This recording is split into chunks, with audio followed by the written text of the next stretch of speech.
A casa com 100 segredos por descobrir à primeira vista parecia uma casa como tantas outras, uma velha moradia de pedra, com um telhado de telhas desgastadas pelo tempo, um jardim onde a natureza reivindicava seu espaço, e um grande portão de ferro que rangia com a mais leve brisa. Mas aquela casa guardava um mistério, um convite sussurrado apenas para aqueles que ainda mantinham viva a chama da curiosidade.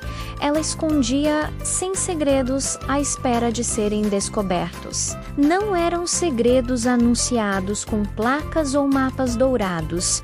Eles estavam entrelaçados na própria essência da casa. Tudo começava com a chave, a velha chave de bronze, entregue com um sorriso misterioso pelo último guardião. Tinha um peso estranho. Se observada contra a luz do entardecer, minúsculos números de 1 a 100 menos pareciam cintilar em seu cabo. O primeiro segredo revelava-se logo na entrada. Ao fechar a porta principal, o som do trinco não era um simples clique, mas as 3 notas iniciais de uma melodia antiga. E se alguém as assobiasse de volta, um painel de madeira no corredor se deslocava silenciosamente, revelando uma pequena alcova com um único objeto: uma luneta de latão enferrujada. Era esse o ritmo da casa. Ela não se entregava de uma vez. Exigia atenção, paciência e um olhar que fosse além do óbvio. O segundo segredo estava na biblioteca. Dos Livers, intitulado A História dos Ventos.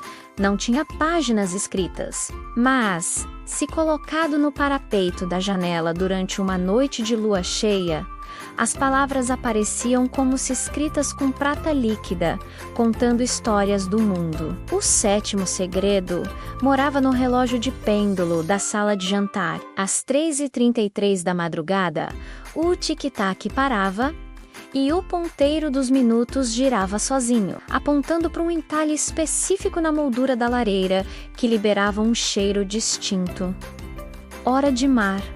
Hora de floresta úmida. O 15º segredo eram os azulejos da cozinha, se tocados em uma sequência específica que poderia ser deduzida observando o padrão de voo dos pássaros que pousavam na janela. Um dos ladrilhos se aquecia, perfeito para assar uma bolacha de gengibre em pleno inverno. O 32º segredo estava no quintal. Uma roseira que só floria à luz das estrelas, suas pétalas emitindo um brilho fosforescente. Cada rosa, quando colhida com cuidado, transformava-se em um pedaço de doce de mel que tinha o gosto de uma memória feliz esquecida.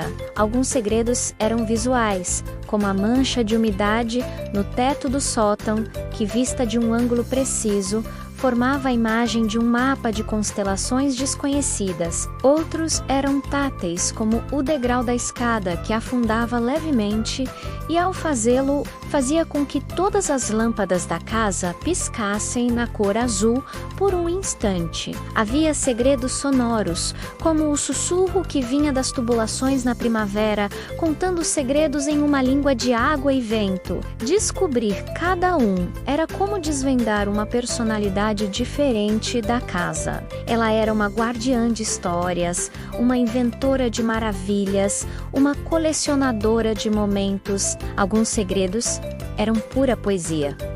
Outros desafiavam a lógica e alguns poucos guardados nos aposentos mais profundos traziam um friozinho na espinha, menos como o espelho no quarto de hóspedes, que às vezes refletia não quem estava na frente dele, mas quem estava na sala ao lado. A casa com 100 segredos por descobrir não era sobre um tesouro material no final da busca. O tesouro era a própria busca, era a sensação de deslumbramento ao desvendar um novo mistério.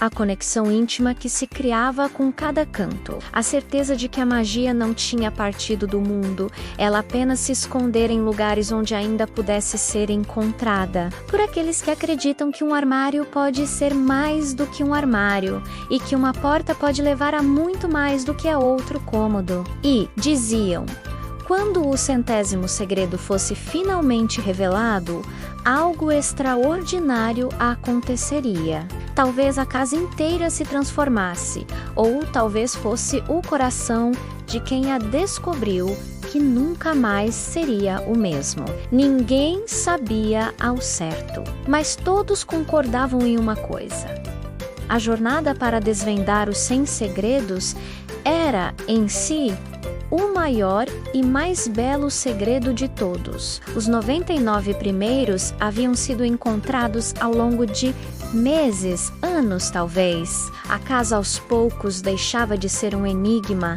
e se tornava um companheiro. Seus sussurros eram compreendidos, suas pistas antecipadas, o explorador. Porque agora era isso que o habitante se tornara.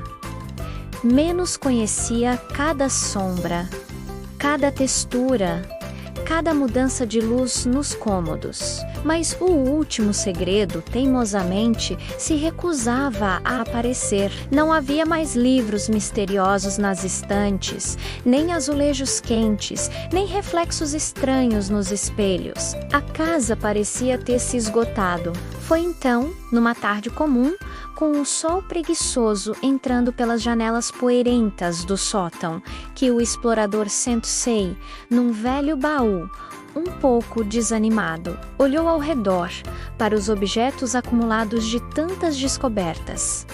A luneta de latão, o livro das noites de lua, as pétalas secas da rosa estelar, o mapa manchado do teto. Um sentimento estranho o invadiu. Não era frustração, era gratidão. Ele pegou a luneta, não para olhar por ela, mas para sentir seu peso familiar na mão. Sorriu, lembrando do susto e do êxtase ao descobrir que, apontada para a lareira apagada, ela revelava as silhuetas fantasmas das chamas que ali dançaram há décadas. Em seguida, folheou o livro, agora com as páginas permanentemente prateadas, desde a noite em que decidira não gardá-lo mais sozinho.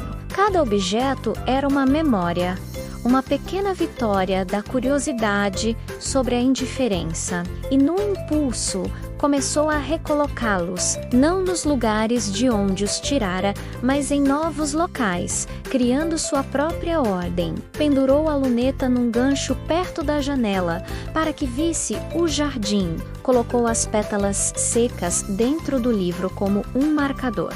Empurrou o baú onde estava sentado para debaixo da mancha do mapa no teto, criando um altar improvisado para os mistérios celestes.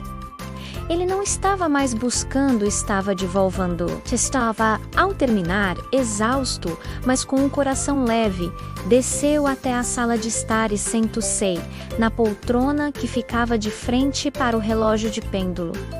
O tic-tac era hipnótico. Seus olhos se fecharam por um instante. Quando os abriu, algo era diferente. O tic-tac havia parado. Olhou para o mostrador. Os ponteiros estavam imóveis, mas não marcavam hora alguma que fizesse sentido. Então, percebeu.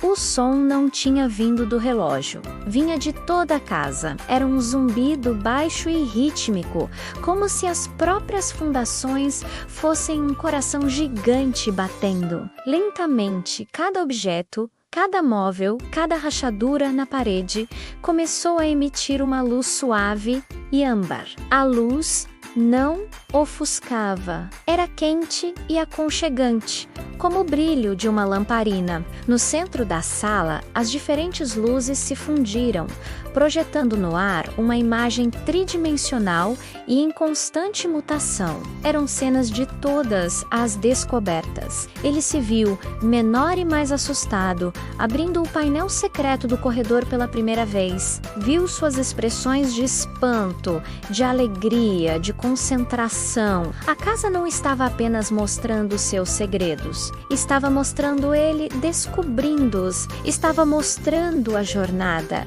E no final do fluxo de memórias, as luzes formaram palavras no ar. Não em nenhuma língua conhecida, mas em uma compreensão direta que surgiu em sua mente. O primeiro segredo foi a chave.